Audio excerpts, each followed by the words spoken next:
Estamos de volta no Ação e Reação nessa segunda-feira, 16 de outubro de 2017. Tempo chuvoso na Baixada Santista, né? Chuvoso, abriu um solzinho agora rapidinho, meio-dia, mas tempo chuvoso, né? Hoje é dia de Santa Edvígenes, né? Vamos ter missa ali no Canal 3, tudo, dessa santa aí que é muito adorada pelas pessoas, né? Bom, temos várias notas aqui, Dória na pauta novamente. O Dória que, depois de querer pegar um empréstimo para ficar mais fácil o atendimento com as multas que ainda não foram tomadas pela população de São Paulo, né? Então, fazer um adiantamento e mostrando que poderia ser pago com esse dinheiro das multas que iriam entrar ainda, mas que a população ainda não, que os motoristas ainda não foram, de uma certa maneira, autuados, né? Ele também entra com a outra polêmica, querendo dar comida de astronauta, aquelas micropartículas, para moradores de rua. É mais uma polêmica do Dória, né, que nós vamos discutir hoje. Com pesar, nós temos a fazer mais uma nota de falecimento. Nós que já falamos dos maiores empresários da Baixada Santista, do Armênio Mendes, né, que teve seu passatempo na sexta-feira, agora, dia 13. Tivemos também a notícia triste do Alberto Wesberman, presidente do Sindicato Varejista da Baixada Santista, que morreu nesse domingo, dia 15. Ele tinha 78 anos, estava internado no HCOR, em São Paulo, com problemas cardíacos. Ele foi presidente do sindicato por 20 anos, né? Sindicato do Comércio Varejista da Baixada Santista, um importante sindicato. Começou a carreira no varejo com a família, ajudando na venda de eletrodomésticos, depois móveis, né? Então, a TV Com, através do seu presidente Augusto Capô de Casa, seu presidente do conselho, né? O nosso querido Antônio Carlos, certo? E toda a nossa equipe, a gente deseja aí nossos pesares para a família, que Deus receba eles no seu caminho, né? Hoje, para tratar dos assuntos aqui da região, temos o doutor Clemente, né, diretor clínico da Multimagem, médico muito conhecido aqui, também nosso comentarista aqui das segundas-feiras. Tudo bem, Clemente? Tudo bem, Filete, prazer em estar aqui novamente. Boa tarde a você, toda a equipe, e a você, telespectador, que sempre nos brinda com uma grande audiência. A Dona Iná, Clemente, me encontrou na rua no fim de semana e fez uma pergunta para você. Se a Multimagem está lançando alguma coisa lá em São Vicente. Dona Iná, certamente sim. Nós devemos começar em São Vicente no mês de novembro, né? Vai ser uma clínica dentro do Hospital São José, mas ao mesmo tempo apartada do hospital. Ela tem corpo com o hospital, mas vai dar entrada pela rua Frei Gaspar e pela 15 de novembro. Então, ela vai dar um suporte para o hospital, mas também vai atender convênios particulares, tudo, é isso? Tudo. Ela está acoplada ao hospital, porém ela é independente do hospital. Então, é uma clínica que tem duas entradas, uma para 15 de novembro, uma para Frei Gaspar, e que também vai atender o Hospital São José. Então, é uma clínica muito sofisticada, diga-se de passagem, para que as pessoas não tenham necessidade de se deslocar, né, ou para Santos, ou para São Paulo, ou para outros municípios que têm uma condição melhor. Certo. Bom, então, Dona Iná, a senhora pensou que eu ia esquecer, mas o segredo é o caderninho. Sabe o que é o caderninho? É quando a pessoa fala para você vai no carro depois e anota num caderninho, né? Porque a cabeça às vezes esquece, mas o caderninho não. Porque ela falou, você vai esquecer de falar com o Clemente? Eu falei, não, a gente tem que ter respeito ao telespectador, né? Lógico. E ela falou que toda segunda-feira assiste aqui, como os outros dias, gosta muito do Cassione e perguntou. Então, Dona Iná, em novembro teremos uma clínica Multimagem. Já chegando nos estúdios, o professor Cassione, advogado muito conhecido na região, no Brasil, né? Criminalista, também já foi deputado por 2 legislaturas, também nosso comentarista das segundas-feiras, né? Articulista há mais de 50 anos do Jornal A Tribuna. Obrigado por ter aceito o convite novamente nessa segunda-feira, doutor Cassione. Obrigado, Filete. Um abraço a você, um abraço, querido Clemente, e aos caríssimos telespectadores. Bom, na pauta, o Dória, mais ou menos, novamente na pauta, né? Ele quer garantir, Clemente, que as multas que a população ainda não foi penalizada, que possa servir de garantia para o empréstimo. E também na sexta-feira ele lançou que talvez a prefeitura possa liberar comidas, pellets, né, comidas de astronauta, rações com nutrientes para moradores de rua, né? Então o Dória, que já se envolveu numa polêmica no começo da semana, onde o ex-governador Goldman falou que ele está fazendo campanha para presidente, ele falou que não. Depois, que viajava muito, foi viajar com recurso próprio, segundo eles, para a Europa. O vice também foi viajar agora nesses feriados. O presidente da Câmara ficou tomando conta da cidade. Aí ele já fala de pellets para moradores de rua e também o dinheiro das multas que não foram ainda lavradas como garantia de empréstimo da Prefeitura de São Paulo. É muita coisa ou é isso mesmo? Eu não entendi esse negócio do empréstimo aí. Não foi lavrada a multa, então o cara não pagou, de onde entra o empréstimo? Ele dá uma garantia de recebimento de multas para um determinado empréstimo. Ah, tá. Você garante o que vai entrar na multimagem até o fim do ano para pegar um dinheiro emprestado, né? Mas esse dinheiro emprestado seria de quem? De algum grupo, não é isso, Cassione? Não me parece que seja isso, mas eu não conseguiria começar o programa hoje, se você me permite, eu tenho certeza que sim, o Clemente também, sem dizer uma palavra, porque ficaria estranho, sem dizer uma palavra que eu já disse por escrito, já disse pela televisão, já disse em todas as partes onde estive nesse final de semana, a respeito de um homem que foi embora e deixou essa cidade, de certa maneira, à espera nos próximos 40 anos, ou 50, ou 60, de alguém que possa vir para fazer o que ele fez por esta cidade. O Armênio, na verdade, ele não era bem quisto por algumas pessoas que fazem parte dos mesquinhos e dos invejosos que não podem conviver com pessoas que são extraordinariamente empreendedoras, pessoas que estão além do seu tempo, pessoas que fazem o impossível. Eu digo que o Armênio fez e se fez. Se fez primeiro sozinho, não foi com a ajuda de ninguém. Muita gente se fez à custa dele, com a ajuda dele, mas ele se fez sozinho. E é impossível que não se reconheça, depois que a pessoa morre, aqueles valores que a gente não reconhece em vida. Porque em vida ninguém é reconhecido. Em vida só brilham os defeitos. O resto fica no escuro. Depois que a pessoa morre, aparecem as qualidades.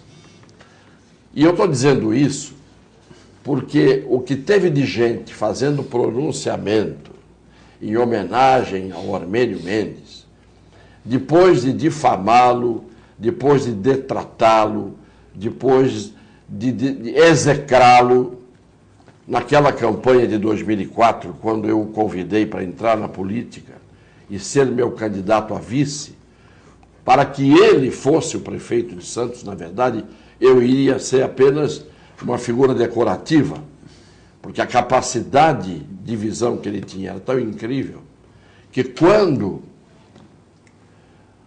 eu falei a ele, nós precisamos transformar essa cidade numa Barcelona, 15 dias depois ele disse, já arrumei espanhóis, meus amigos, e portugueses, meus amigos, que vão investir 4 bilhões inicialmente no que for preciso na cidade. Veja a capacidade de mobilidade que ele tinha. E naquela altura, na campanha, nós fomos, pelos adversários, não todos, evidentemente, fomos detratados, nos debates fomos esculhambados, éramos pessoas que sonhávamos, éramos delirantes, e o Armênio queria tirar proveito da cidade. Que proveito ele tirou da cidade? Eu pergunto, o que seria da cidade de Santos nos últimos 40 anos sem as coisas que o Armênio fez? Vamos imaginar tirar tudo que ele fez.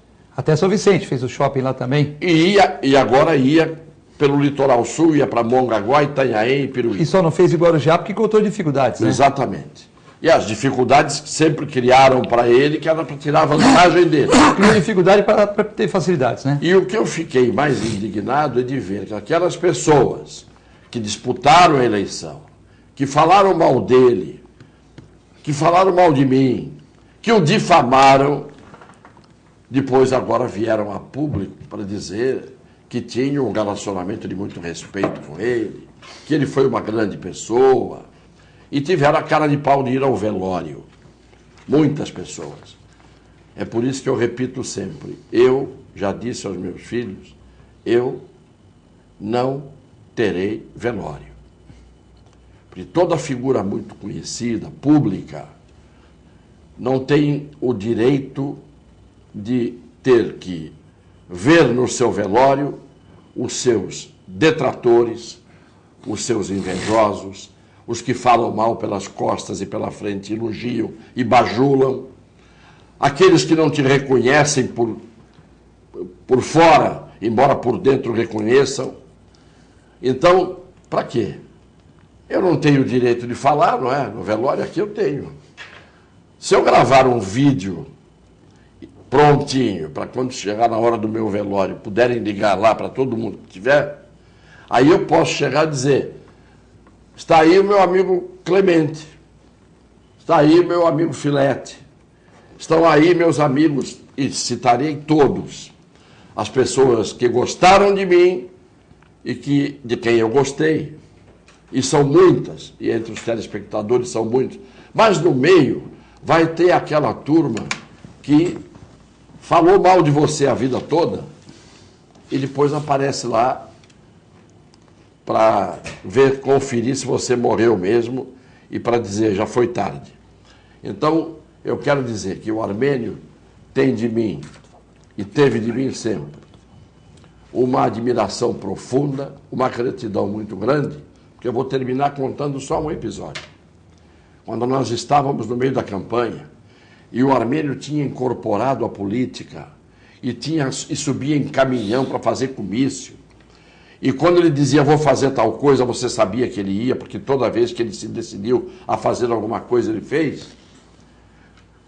Num dado momento, ele foi difamado, detratado, e ficou claro que a nossa campanha ia desmontar.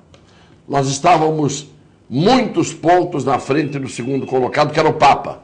Eu lembro disso. Lembra-se disso? Pô. Uma semana depois da armação toda que foi feita, nós passamos para segundo lugar e depois o Papa disparou. O Papa tinha 5%. 5%. E agora diz que é um grande admirador do Papa.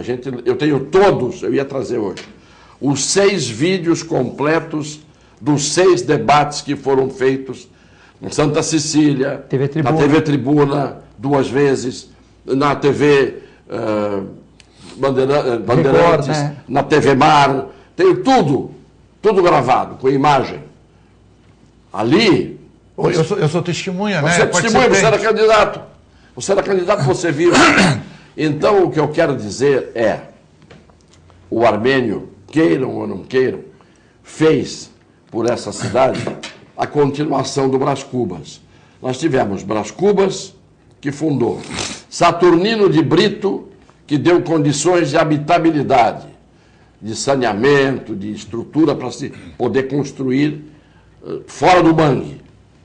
E depois nós tivemos algumas figuras que realmente fizeram pela cidade, mas como o Armênio fez, ninguém.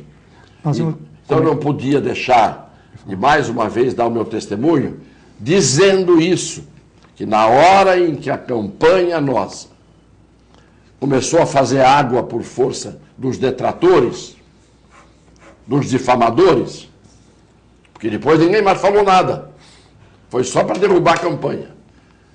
O Armênio chegou para mim e disse assim, ó Vicente, eu vou renunciar, tu me tiras, põe outro no lugar, que o barco vai afundar por minha causa. Falei, Armênio, eu fui te buscar e você aceitou entrar no barco.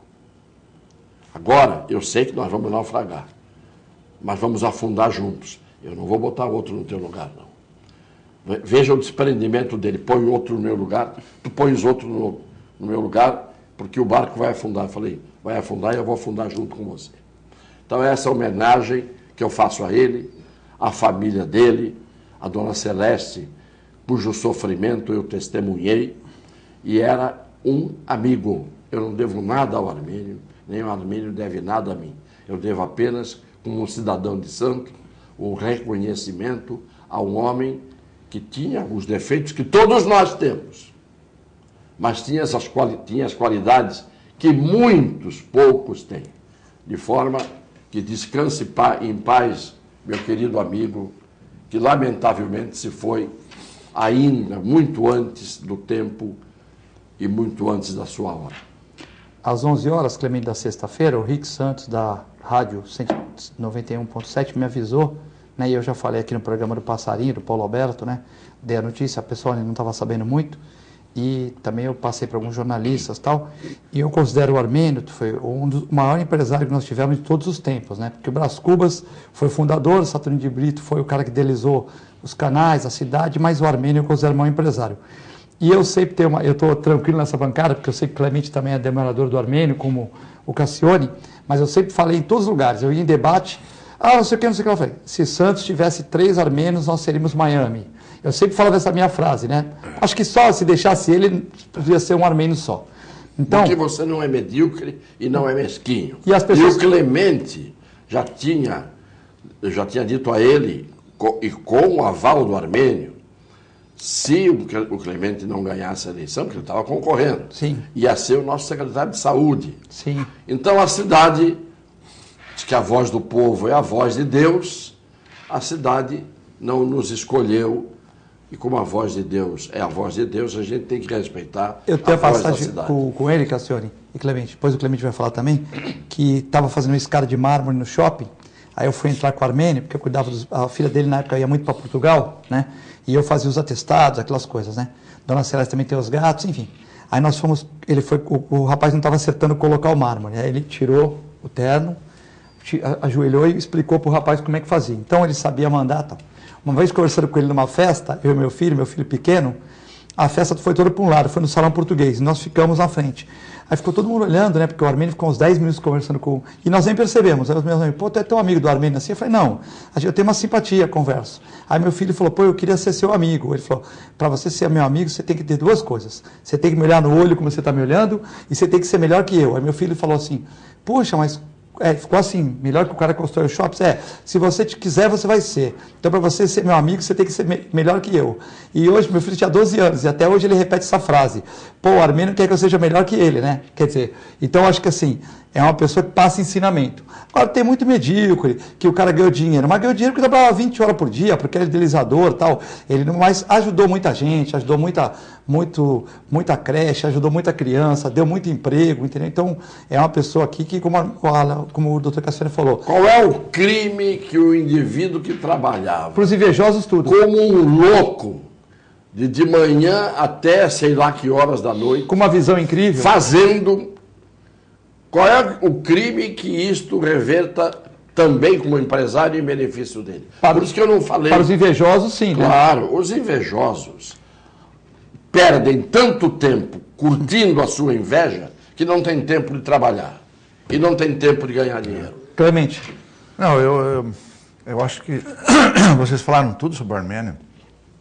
Uma figura admirável. Eu acho que o que ele fez para essa cidade, os shoppings todos, os hotéis todos, os centros de convenções, a caridade que foi praticada por ele e pela sua esposa, Dona Celeste. Uma coisa incrível. É um negócio impressionante, porque em todo o movimento social de vulto que visava a arrecadação, ele estava lá. Escola portuguesa, os clubes portugueses todos, ele participou. E eu me lembro do primeiro contato que eu tive com o Armênio, assim, no cara a cara, é inesquecível. Quando estava construindo o Miramar, ainda na construção, e ele lá com o seu capacete, sim, participando da obra ali, não é? Obreiro. Obreiro. E eu, naquele momento, eu falei, não, eu estou curioso para saber como é que é esse negócio de loja. De repente, minha irmã queria uma loja, eu querendo conversar com ele. Conversei abertamente, a partir de tal época vão ser abertas aí. e tal. Eu não tenho experiência em shopping, mas vou buscar uma empresa. Então, assim, aquela pessoa de visão. Aquilo que eu sei, eu faço. O que eu não sei, eu vou buscar para fazer o melhor. Né? Então, aquela humildade. Isso, para mim, se chama humildade. Claro. Eu ainda não sei, porque não fiz nenhum. Mas vou buscar um gerenciador até que eu possa aprender. Então, isso para mim ficou marcado para sempre. A humildade de que alguém que está construindo um shopping importante e que está de cara a cara ali. Vira pedreiro. Falou, é um obreiro mesmo que está ali participando, né? Um mestre de obras que está participando, para quem sabe que ele começou lá em Vicente de Carvalho, né? Numa bicicletaria, ou como você descreveu muito bem, ela foi muito feliz no seu artigo, como sempre, mas especificamente no caso do Armênio, quer dizer, você sai de uma aldeia lá em Leiria, né? Uma pequena aldeia, e de repente você vem para cá. Então, olha a visão.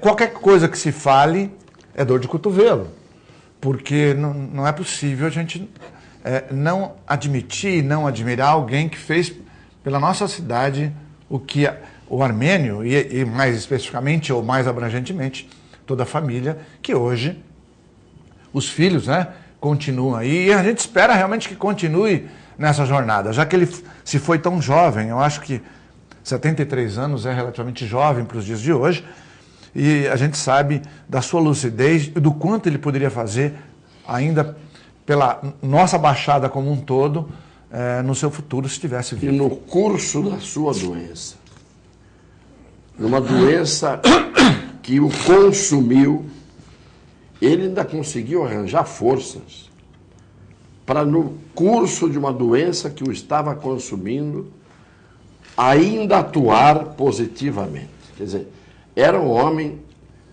de um espírito de luz, de uma força interior. Tem que ter, não é? Porque só uma pessoa que é fora do normal sai com 12 anos de um fim de mundo, vem sozinho para cá e se faz. Namorava com a Dona Celeste lá e voltou, ele namorava com a Dona Celeste, aí ele voltou para pegar a Dona Celeste e trouxe a Dona Celeste e casou com ela. Eu acho que tudo que a gente falar é pouco, e que doam os ouvidos daqueles poucos que não aceitavam o Armênio exatamente pela grandeza que ele tinha. Não é que não aceitavam porque ele era pequeno, é porque ele era grande demais. É isso. Cassione, esse eu preparei para você. Eu procurando na internet, final de semana, a pauta aqui. O Brasil tem 1.240 faculdades de direito. E no mundo todo, no planeta todo, Terra, nós temos 1.100. E o Citibank diz que vai deixar as atividades no Brasil, né? Porque ele tem 1% do faturamento no Brasil. E 93% das ações trabalhistas também estão aqui. Então, o Citibank, que 1% fatura no Brasil, o resto 99% fatura no mundo, né? Vai deixar as atividades aqui de banco, né? Vai ficar com outros tipos de trabalho e tal, mas bem reduzidos. Porque 93% das ações dele estão aqui e são trabalhistas no Brasil. E esse dado também, que eu estou fazendo uma comparação, onde existem 1.100 faculdades de direito no mundo. Coimbra, Leiria, enfim, 1.100 no mundo, e aqui no Brasil 1.240. Isto é culpa, primeiro, de um cidadão chamado Jarbas Passarinho, que foi ministro do Trabalho, que foi ministro da Educação, que baixou aquele decreto 477, que foi a partir dali que o ensino superior no Brasil se aviltou, e aquilo foi feito de propósito, porque na hora em que você amesquinha, empobrece o ensino superior e não fortalece e não implementa o ensino médio, o ensino fundamental, você faz com que analfabetos continuem sendo analfabetos, quase chegando na faculdade, são os analfabetos funcionais, e depois cheguem numa faculdade e não aprendam e não tenham nível para aprender. Por quê? porque o governo colocou, o sistema colocou isto de propósito para empobrecer a cabeça e a mente dos brasileiros. Isto não é uma tática de agora, isso é tática que vem de Stalin, de Lenin. Aquilo, o marxismo, o leninismo fazia isso, como estão fazendo hoje os de direita, porque adotaram a mesma tese. Quando você não quer um povo que se rebele, um povo que levante a cabeça, um povo que parta para cima, um povo que não aceite, não se submeta, o que você faz? Você emburrece o povo, você não dá oportunidade de educação, de ensino, de conhecimento. Como disse ontem, eu vi vendo um debate do Bolsonaro com o Vilas. Esse Vilas que quando estava na Globo falava fino e agora saiu da Globo fala grosso. Isto é, ele fala no tom dependendo de quem é o patrão dele.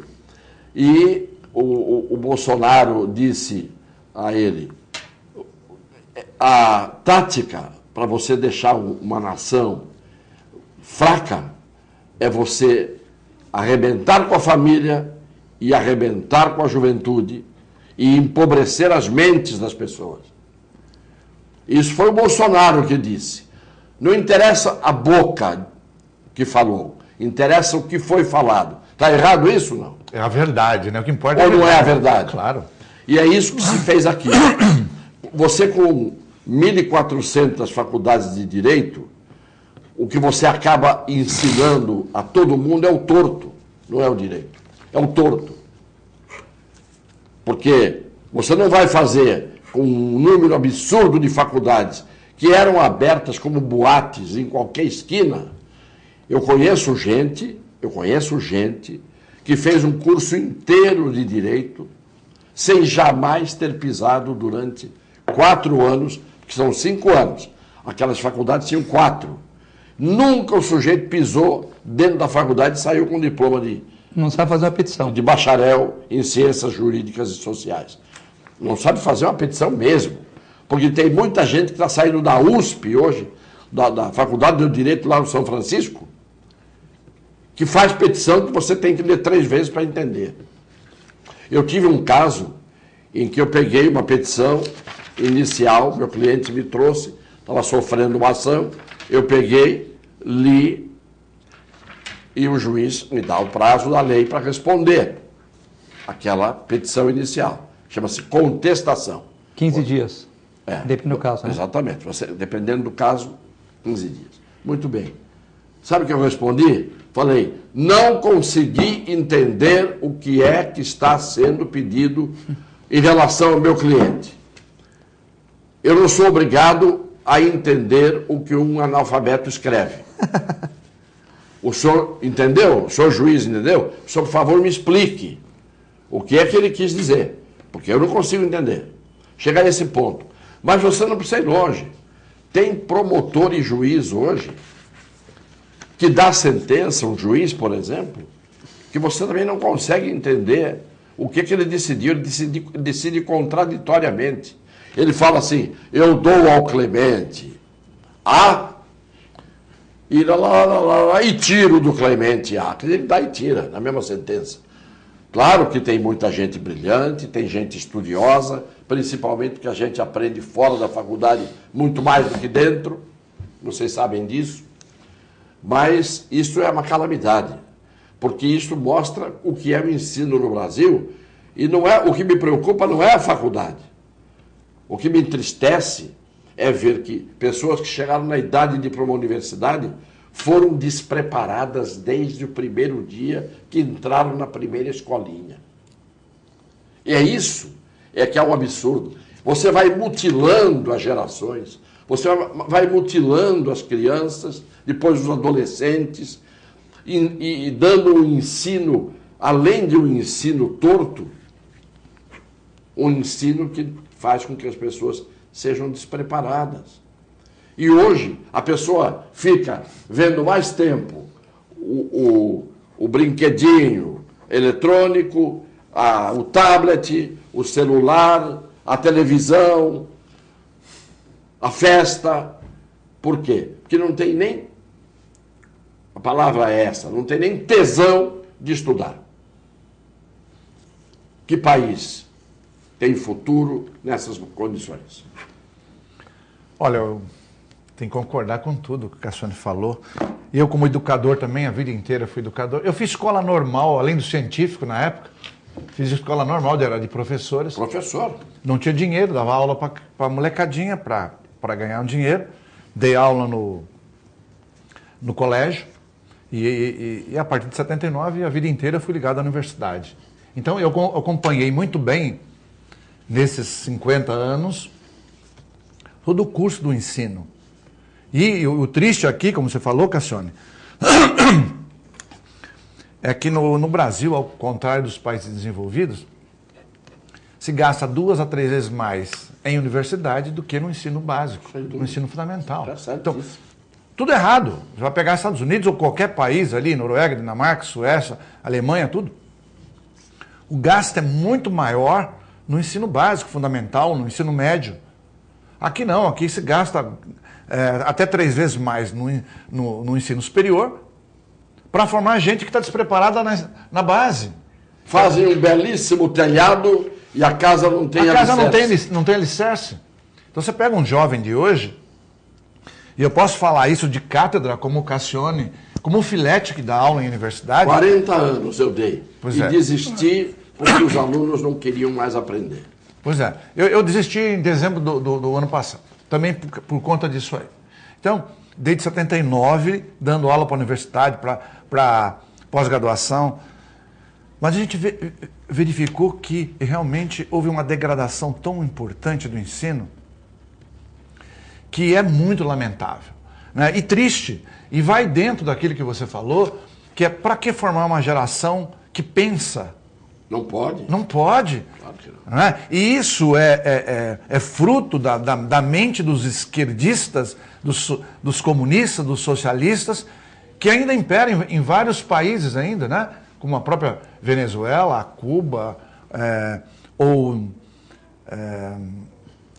vamos dizer outro país aí, do sul, o Equador,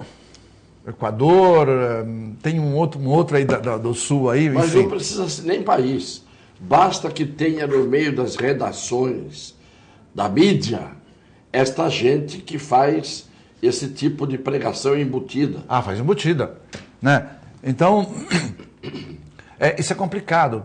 Esses países não vão para frente. E aí a gente vê o oposto, nós já comentamos isso aqui no programa. Em 1970, o PIB da Coreia do Sul era metade do brasileiro. Hoje é 3 vezes maior que o brasileiro. Por conta do quê? Educação. E eles vieram aqui no Brasil para conhecer o Brasil, porque eles achavam que o Brasil era o país do futuro, né? Não. Eles vieram aqui para... A ONU fez um estudo, ela comparou Brasil, a Gana, e na verdade o Brasil era tipo, esse que vai dar certo, e a Coreia do Sul e a China. A China tinha um PIB semelhante ao do Brasil, Gana metade, e a Coreia do Sul metade do PIB brasileiro. Hoje, a China tem um PIB quase por volta de 4 vezes maior do que o PIB total, né?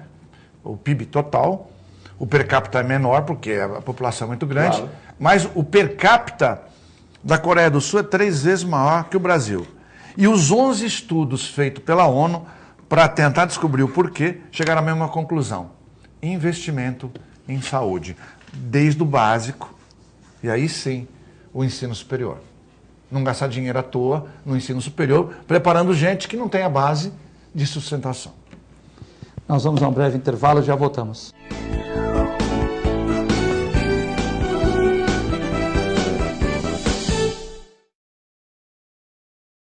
Com o objetivo de atender cada vez melhor, o Plano de Saúde Santa Casa oferece a você e a sua família uma ampla rede de atendimento em Santos, São Vicente, Praia Grande, Cubatão e Guarujá.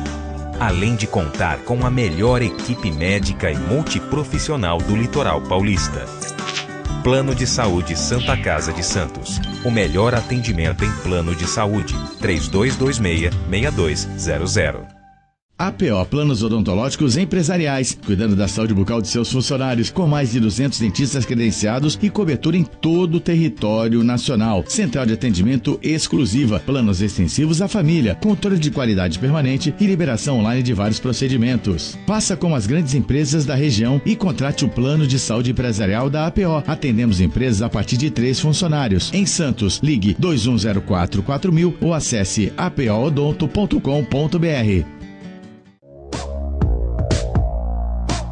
Sindicato dos Trabalhadores Municipais de Praia Grande, há mais de 20 anos levando aos seus associados planos de saúde e convênios, assistência odontológica e jurídica, curso de capacitação e outros benefícios, dando aos servidores melhores condições de trabalho e qualidade de vida. Para mais informações, acesse o site www.sindicatopraiagrande.org. A Clínica Multiimagem é especializada em exames de radiologia e diagnóstico por imagem, investindo continuamente em tecnologia e trazendo constantes inovações para proporcionar à comunidade médica e seus pacientes diagnósticos ainda mais precisos. Sua nova e moderna estrutura, aliada à tecnologia de ponta, juntamente com o corpo clínico especializado, tornam a Clínica Multiimagem um dos centros de diagnósticos por imagem mais avançado do estado de São Paulo. Entre em contato pelo telefone 3202-1250. Sintracomos, um sindicato forte a serviço do trabalhador. Este é o Sindicato dos Trabalhadores nas Indústrias da Construção Civil, Montagem e Manutenção Industrial e do Mobiliário de Santos, Cubatão, Guarujá, São Vicente, Praia Grande, Mongaguá, Itanhaém, Peruíbe e Bertioga. Associe-se ao Sintracomos e faça parte da nossa família. Administração, Presidente Macaé Marcos Braz de Oliveira.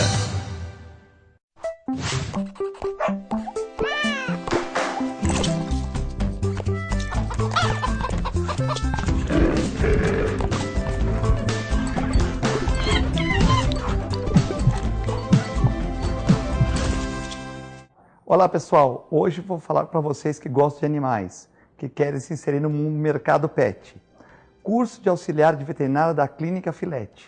Aulas noturnas, terças e quintas, das 20 às 21h30. Salas climatizadas, totalmente apostilado. Maiores informações pelo telefone 3227-5770 ou pelo e-mail filete, com 2 T's, @filetenovamente.com.br.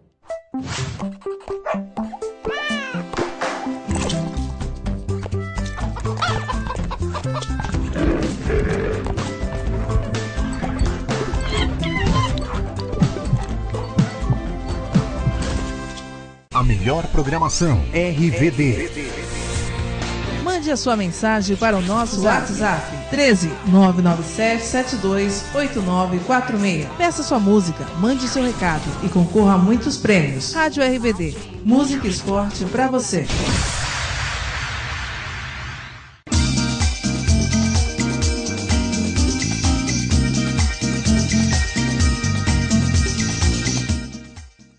APO Planos Odontológicos Empresariais, cuidando da saúde bucal de seus funcionários, com mais de 200 dentistas credenciados e cobertura em todo o território nacional. Central de atendimento exclusiva, planos extensivos à família, controle de qualidade permanente e liberação online de vários procedimentos. Faça como as grandes empresas da região e contrate o plano de saúde empresarial da APO. Atendemos empresas a partir de 3 funcionários. Em Santos, ligue 2104-4000 ou acesse apoodonto.com.br.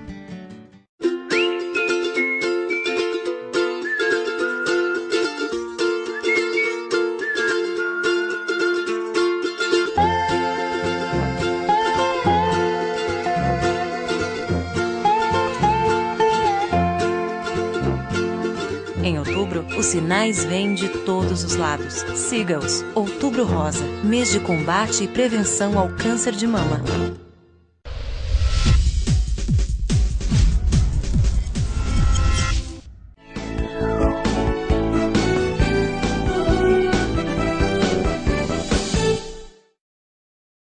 Estamos de volta no segundo bloco do Ação e Reação, nessa segunda-feira, dia 16 outubro de 2017, com o Dr. Vicente Cassiano e o Dr. Clemente. Temos muitas perguntas. Você estava falando do Dória e eu interrompi o Clemente. Não, Dória, eu ia chegar na parte do Armênio, que nós chamamos, que está a notícia do Alberto Westman, que também faleceu, né? Então eu achei que ficava duas notícias assim, mas vamos falar do Dória aqui. Maior defensor da fábrica de multas antes da eleição, o Dória falava que era fábrica de multas, prefeito quer antecipar a receita de multas através de debêntures. Ele quer antecipar a receita de multa, né? Pois é, o Clemente estava perguntando que não entendeu direito isso, e eu também não entendi direito. Agora, refletindo, eu estou imaginando, eu não estou dizendo que é isso. Eu estou imaginando o seguinte, como ele tem uma estimativa... Isso, é isso aí, Cassiano. ...de receber multas todo ano, a prefeitura tem uma receita de multas. É 1,5 bilhão por mês. Então, 1,5 bilhão por mês. Isto significa que dá 14 milhões por ano, tá certo? Isso. 14 bilhões por ano. 14 bilhões e 400, exatamente. Não, 1,5 bilhão, você falou? Então é mais. Se for 10 meses, era 15, 18 bilhões. 18 bilhões. Muito bem. Se ele tem uma estimativa de receber isso, e aqueles que são multados estão acostumados a pagar isso, o que ele está pretendendo, provavelmente, é receber as multas antecipadamente, dando, evidentemente, um desconto, provavelmente, e fazendo um caixa à custa das multas que vão pingando no ano todo e no final do ano vão lhe dar 15 milhões. Então ele quer antecipar. Já que eu vou receber 15, eu prefiro receber 12 agora, dou um desconto para todo mundo e todo mundo me paga a multa antecipadamente. Eu suponho que seja isso. Eu acho que o debêntures. Dinheiro emprestado e jogando essa estimativa de arrecadação, por exemplo, eu posso pagar vocês com essa estimativa de arrecadação, que é uma estimativa ainda, entendeu? Não é isso? Não, agora eu entendi pela colocação do Cassione, ficou realmente mais fácil de entender. O debêntures, na verdade, para o nosso telespectador entender, é um tipo de papel que paga um juro que não é o juro do banco, também não é o juro de poupança, é um juro intermediário. Então, as empresas, quando precisam captar dinheiro, emitem debêntures. Elas emitem debêntures porque ela não tem que pagar um juro tão alto ao banco. Mas tem que dar uma garantia. Ela tem que dar uma garantia, que normalmente é a própria indústria, o patrimônio que ela possui. Como a prefeitura não pode ceder, vai ceder uma... Então, a garantia desse debênture, que é um título... É o dinheiro das multas. Ele vai captar esse dinheiro para fazer obras na prefeitura. Isso. E em troca a garantia do recebimento dessas multas futuras. Eu acho uma ideia inteligentíssima. Porque, como bem falou o Cassione, se você não tem dinheiro naquele momento e as cidades estão quebradas, o PT quebrou também São Paulo, não foi só Santos que ele quebrou São Paulo. Então, de repente, é uma ideia mágica, essa é a ideia do empreendedor que vê onde outros não chegariam, uma possibilidade de pegar um dinheiro com custo intermediário para fazer obras, já que ele está sendo tão criticado que ele não está fazendo nada, absolutamente nada, ou fazendo muito pouco. Ele fala que pegou a prefeitura muito quebrada também, por isso que ele não está conseguindo. Não, né? Essa ideia é uma ideia brilhante. Eu acho uma ideia brilhante. Eu próprio não tinha pensado nessa ideia, não sei se tivesse no dia, na hora, naquele momento... Ele tem uma estimativa de receber 1,5 milhão de multa por mês. Talvez 1.200.000, talvez 1.800.000, 1 bilhão, né? Que vai dar 18 bilhões por ano. Aí dá como garantia desse empréstimo essas multas que vão... Sim, é um contrato de garantia e ele paga o construtor ou o fornecedor, ou seja, ele paga com as debêntures.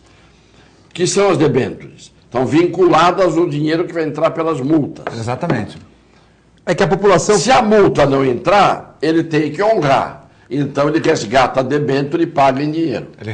O que as pessoas querem comparar é que ele criticava o prefeito anterior pela questão da indústria das multas. E que ele está usando talvez essa mesma... Não, mas eu acho que aí não tem nada a ver com a indústria da multa. Ele está uma garantia, de repente, como o Cassiano falou, essas multas nem cobrem o valor.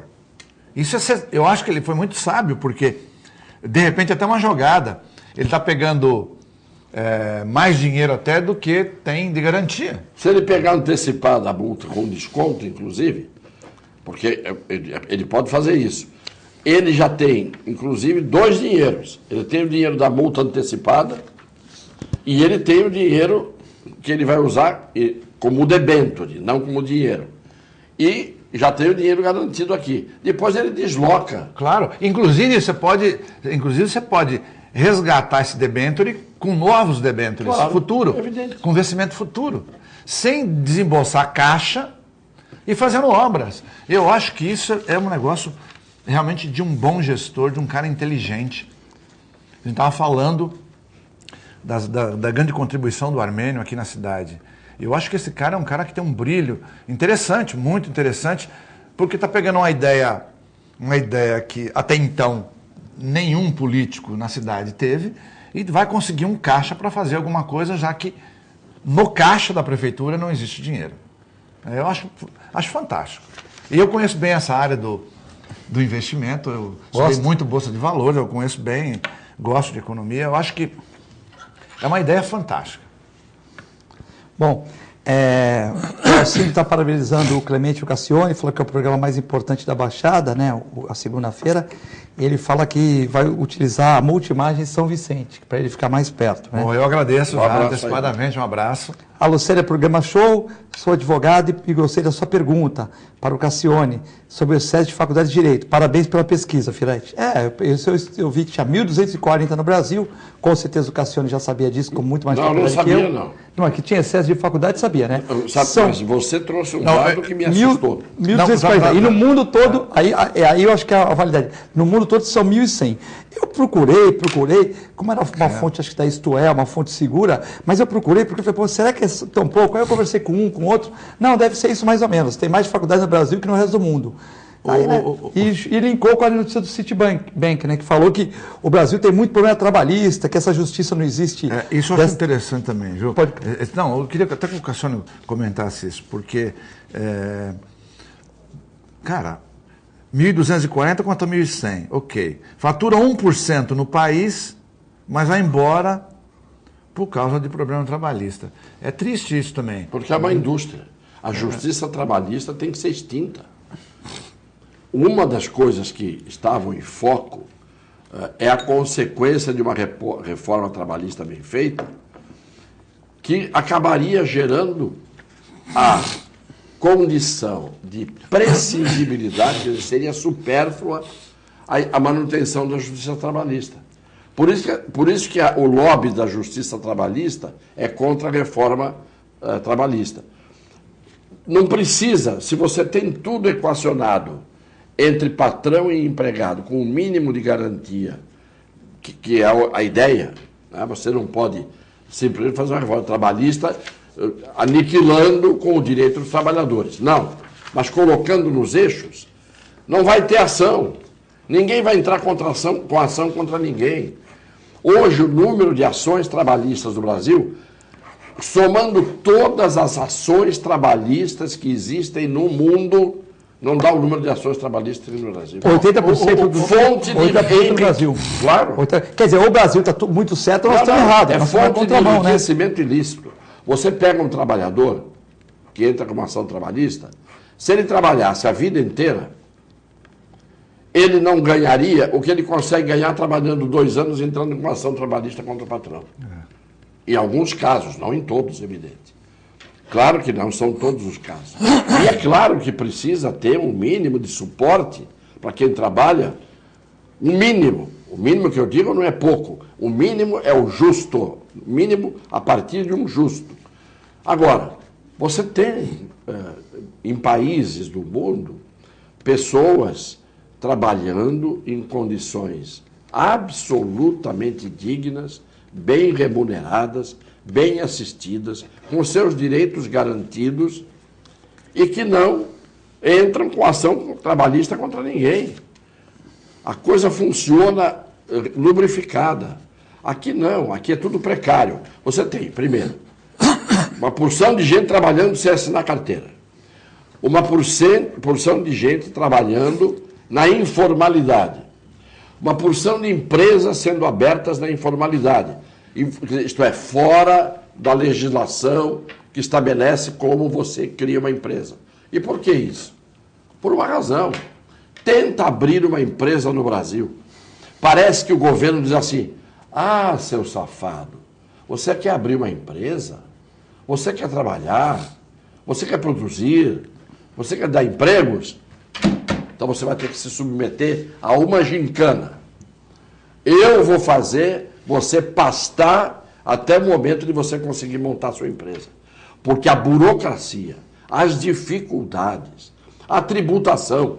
Primeiro, se um sujeito vai abrir uma empresa, a primeira coisa que ele tinha que ter era isenção tributária no começo.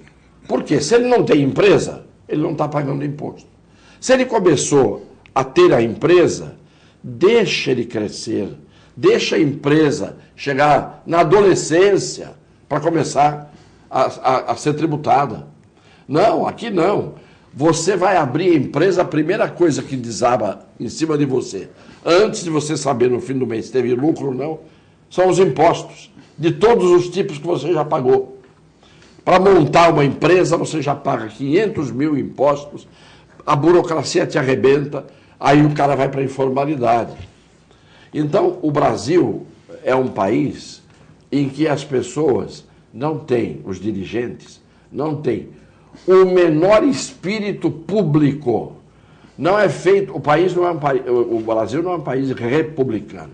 Res pública, coisa pública.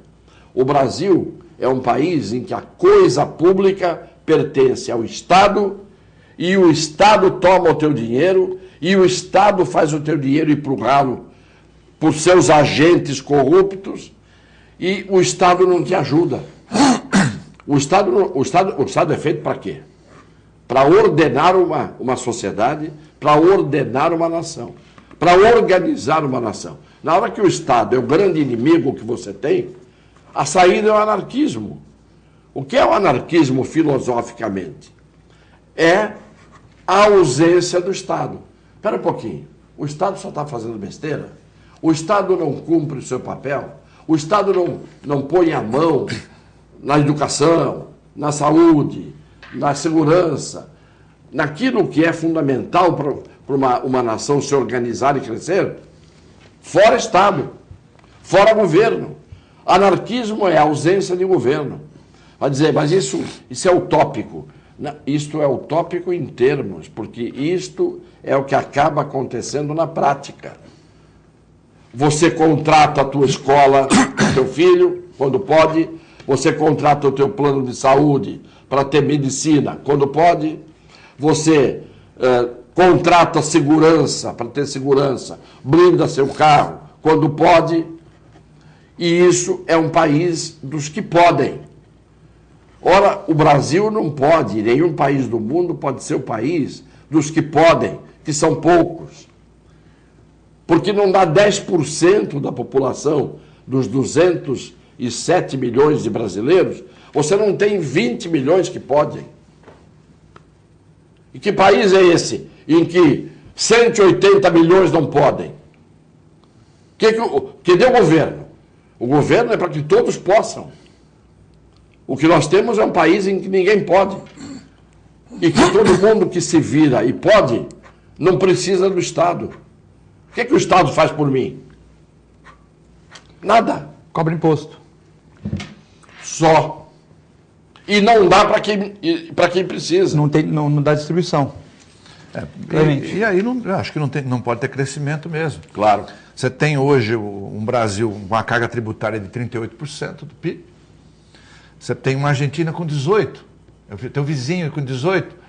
Você tem a China com 12%. Por isso que a China hoje já é a segunda maior economia do mundo. E vai passar os Estados Unidos certamente. Né? E você tem a França com os mesmos 36% do Brasil. Aí vai dizer, mas tá vendo? A França tem 36%. Mas serviços existem. Remédio de graça, medicina de graça, hospital nível sírio-libanês de graça para todo mundo, segurança, ensino de graça, mobilidade urbana maravilhosa, mobilidade urbana, iluminação maravilhosa, então, meu Deus do céu, segurança razoavelmente boa, tirando os extremistas, né? Imagina a gente pagar 36% e ter tudo isso de volta. Nós não pagamos 36%, nós somos extorquidos. É diferente. É diferente. O próprio Delfim Neto falava, a gente tem imposto de países socialistas de altíssimo nível, como Noruega, Dinamarca, Suécia, França e outros, com serviço de grana. É verdade. Então, e é realidade. Você não tem a contrapartida.